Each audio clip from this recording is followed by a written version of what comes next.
Salam sejahtera tuan-tuan dan puan-puan, saudara-saudari sekalian, apa kabar semua? Nama saya ialah Dr. Lee dan saya berasal dari Bukit Mentajam. Buat masa ini saya tinggal di Kluang, Johor. Jadi selamat menyertai program saya dan selamat berjumpa lagi. Sekarang kita sudah sampai ke bab yang ke-39, video pertama. Jadi untuk bab ini saya hanya akan upload 2 video sahaja sebab hanya ada 4 latihan. Jadi untuk video ini ada 2 latihan, latihan 1 dan latihan 2. Video yang kedua latihan 3 dan latihan 4. Habis bab ke-39. Dan buku ini kita semua pun tahu. Saya sedang memuat naik buku saya ini Dwi Bahasa. Jadi sekarang pun kita sudah sampai ke penghabisan. Sebelum saya tutup tirai, izinkan saya untuk menerangkan kepada kalian tentang keistimewaan buku ini. Jadi buku ini mempunyai 40 bab. Dan memang kita pun sudah sampai ke penghabisan buku ini. Dan buku ini ditulis mengikut keperluan ataupun saya memenuhi permintaan daripada peminat-peminat saya yang telah menyertai YouTube saya selama ini, mengikuti saya selama ini. Jadi saya fikir ataupun saya berpendapat bahawa buat masa ini kalian pun sudah sangat memahami grammar. Sebab ini memang buku yang kedua. Dan buku yang pertama adalah buku ini. Yang buku ini pertama semua dalam bahasa Inggris. Tetapi buku yang kedua saya ini seperti tadi saya sebut, atas permintaan peminat-peminat dan sesiapa sahaja yang telah membeli buku saya. Buku pertama saya, mereka telah meminta supaya saya menerbitkan buku yang mempunyai bahasa Melayu supaya senang sedikit untuk memahami, dan saya pun telah bersetuju. Dan buku ini pun diterbitkan dalam 2 bahasa. Memang untuk bahasa Melayu, bahagian bahasa Melayu, setiap bab 40 bab saya ini, setiap bab bahagian penerangan saya menggunakan bahasa Melayu dan bahasa Inggris. Tetapi latihannya memang dalam bahasa Inggris. Okay? So saya akan bermula sekarang. Lesson 39, first video dan exercise 1. Exercise 1, kita dikehendaki memberi jawapan pendek positif. Positif artinya yes. Dan dalam bahasa Inggris, mengapakah kita perlukan belajar positif short answers?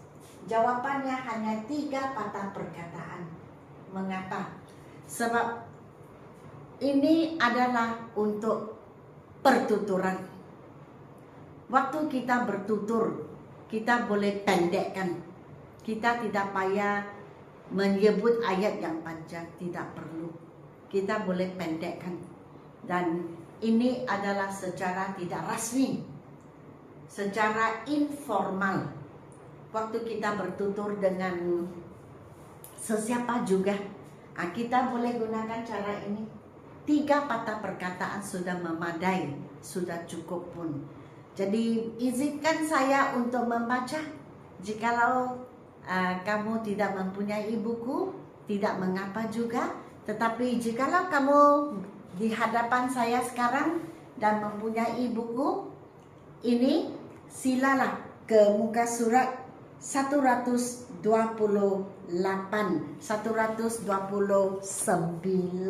Jadi yang ini page 128, page 128. Dan ini muka suratnya 129. Jadi nomor 1. Have you been to China before? Pernahkah kamu ke negeri China? You waktu kita menjawab menjadi I. Tetapi yang have ini kekal, hanya digunakan huruf kecil. Jadi jawabannya ialah yes, I have. Habis. So untuk pertuturan biasanya kita menggunakan cara yang pendek. Nomor 2, must I keep the books in the drawer? Yang I tukar ke you. Yang yes itu dikehendaki sebab kita dikehendaki untuk menjawab secara positif. Jadi yang yes ini semua serentak yes positif. Kemudian I waktu kita menjawab menjadi you. Dan must ini pindah ke belakang sekali, nokta. Itu sahaja. Yes, you must. Oke, selepas yes, koma. Selepas yes, koma. I menjadi you. You menjadi I. Menjawab. Nomor 3.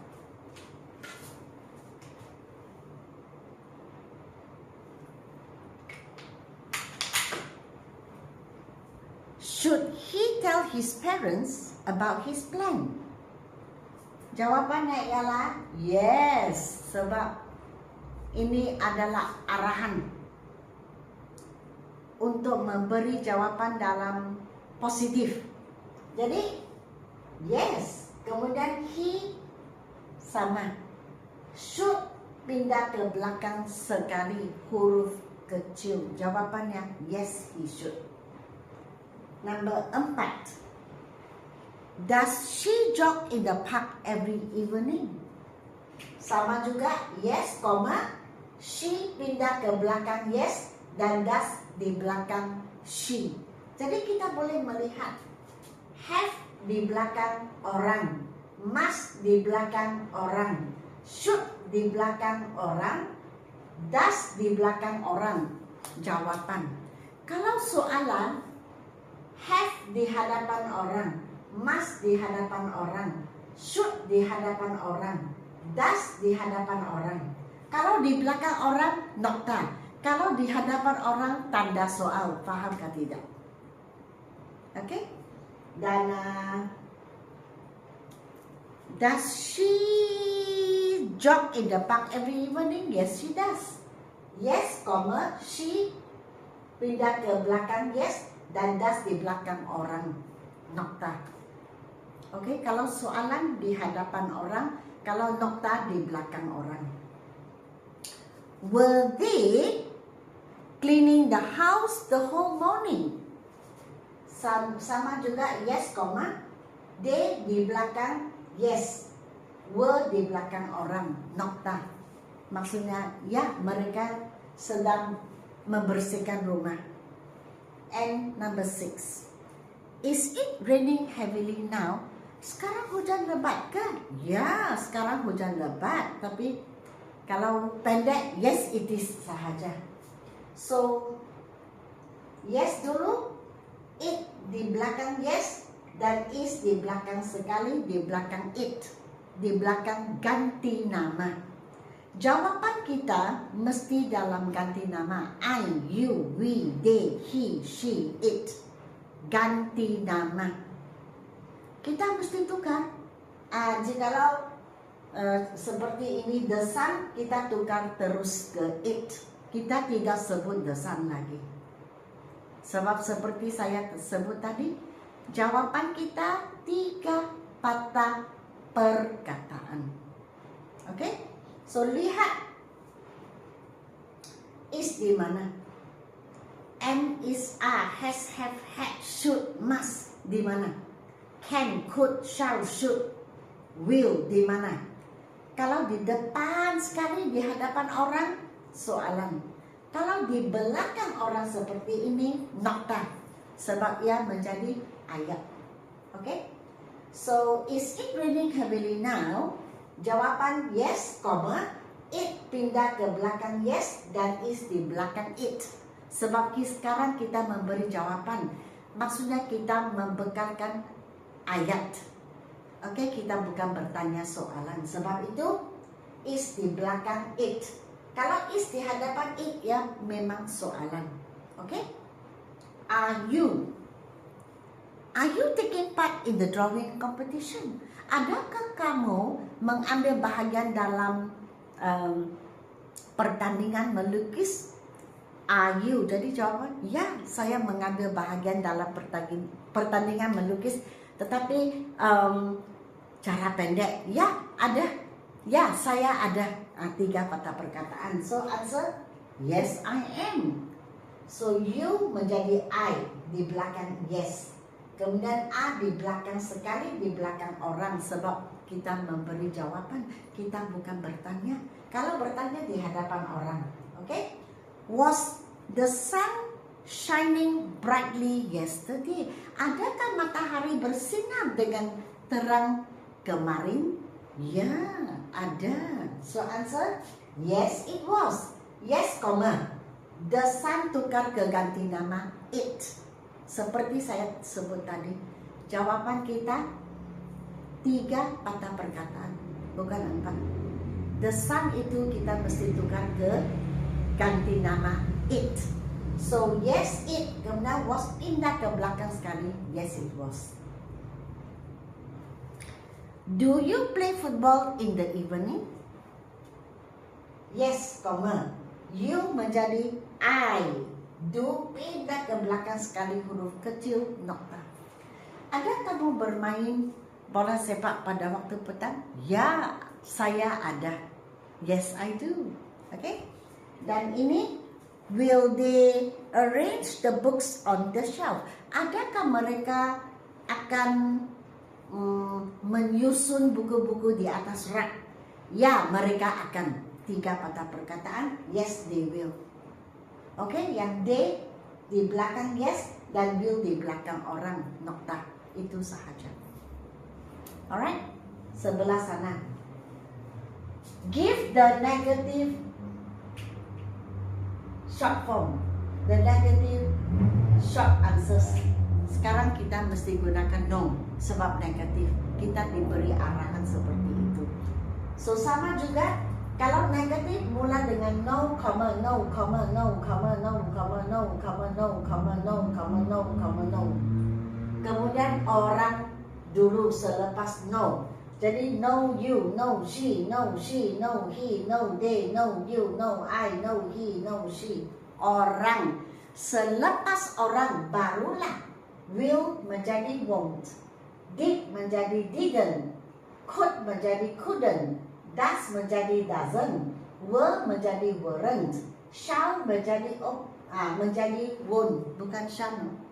Sebab shall digunakan untuk I dan we. Waktu kita tukar ke you, ya menjadi will dan won't untuk negatif. Have menjadi haven't, would menjadi wouldn't, must menjadi mustn't. Question 1. Will you attend the seminar in the school hall? Adakah kamu akan menyertai seminar di Dewan Sekolah? Ya, saya akan. 3 patah perkataan. Oh, sorry. Tidak. Will we? Adakah kita? Tidak. Kamu tidak akan. Jadi, no, you won't. Oke? Selepas no, orang. You pindah. We, kita menjadi kamu. So, we tukar ke you. Will pindah ke belakang orang. Will not ialah won't. Bukan willn't. Tidak ada perkataan seperti itu. Number 2. Did Nina wait for you at the bus station? Adakah Nina menunggu kamu di stesen bus? Tidak, dia tidak. 3 patah perkataan. So, no, Nina perempuan, jadi menjadi she. ingat ganti nama. No, she. Kemudian did di belakang sekali menjadi didn't sebab kita ingin membina negatif. Okay? Could she reach the railway station on time? Dapatkah dia sampai ke stesen kereta api pada tepat masa? Tidak, dia tidak dapat. So 3 words. No, she pindah ke belakang orang. Could di belakang sekali, di belakang orang. Tetapi negatif. Could menjadi couldn't. Okay? Does Fahmi go to the movies every Saturday? Adakah Fahmi pergi menonton wayang gambar setiap hari Sabtu? Tidak, dia tidak. So answer no. Fahmi adalah lelaki, ganti nama he. No, he. Kemudian does pindah ke belakang orang, does menjadi doesn't, negatif. Were the farmers planting vegetables the whole day? Adakah para petani atau adakah petani-petani menanam sayur sepanjang hari? Tidak, mereka tidak. 3 patah perkataan, short form. So answer no, they weren't. No, the farmers banyak, jadi ganti nama they, mereka. Selepas they were pindah ke belakang sekali menjadi weren't. Shall I invite Rosie to my birthday party? Haruskah atau akankah saya menjemput Rosie ke jamuan hari jadi saya? I menjadi you. Tidak, kamu tidak. So no, you don't. You won't. Shall tak boleh gunakan shan't sebab shall digunakan untuk I dan we sahaja. Jadi you mesti guna will. So the negatif untuk will ialah won't.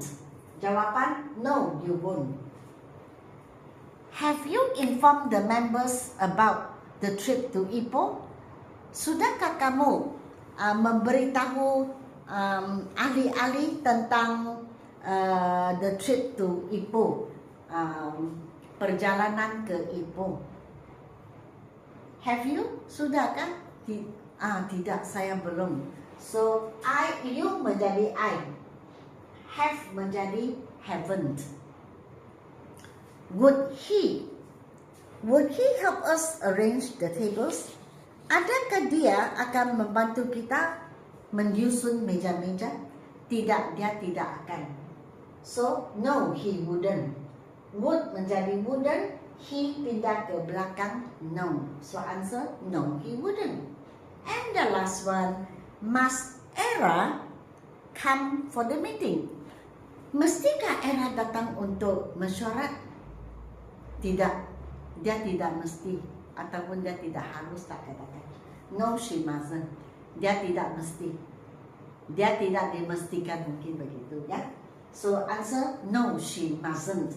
No, she, Era tukar ke ganti nama she sebab dia adalah perempuan atau wanita. Kemudian must menjadi mustn't. Itu sahaja. Okay, so saya pun sudah habis mengajar kalian exercise 1 dan exercise 2. So selepas ini video yang kedua yang terakhir untuk bab ke-39, lesson 39, video yang kedua exercise 3 and 4, dan habislah bab ini. Okay, so jikalau kalian ingin membeli buku saya, sila WhatsApp kepada saya. Dan jikalau kalian ingin belajar lebih daripada grammar ataupun tentang buku ini, maka kamu bolehlah ke media-media sosial saya yang lain di mana saya mengajar pertuturan. Sebenarnya buku ini pun sudah sampai ke penghabisan dan saya belum juga habis buku saya yang ketiga, level 3.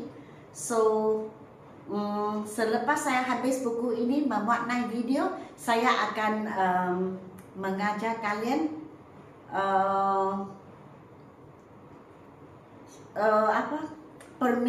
permintaan kalian. Di bahagian komen ada juga permintaan, bolehkah Dr. Lee mengajar apa-apa. Ada juga yang bolehkah Dr. Lee mengajar prefix dan suffix dan lain-lain lagi. So saya akan menjawab soalan kalian. Saya akan mewarnai video dan mengajar apa yang kamu ingin belajar. Jadi jikalau kalian mempunyai apa-apa permintaan yang ingin saya mengajar, silalah tulis di bahagian komen dan saya akan catat. Lepas itu saya akan mengajar. Okay, so sila beri saya like, share dan subscribe, dan kita berjumpa di video yang akan datang. Selamat berjumpa lagi.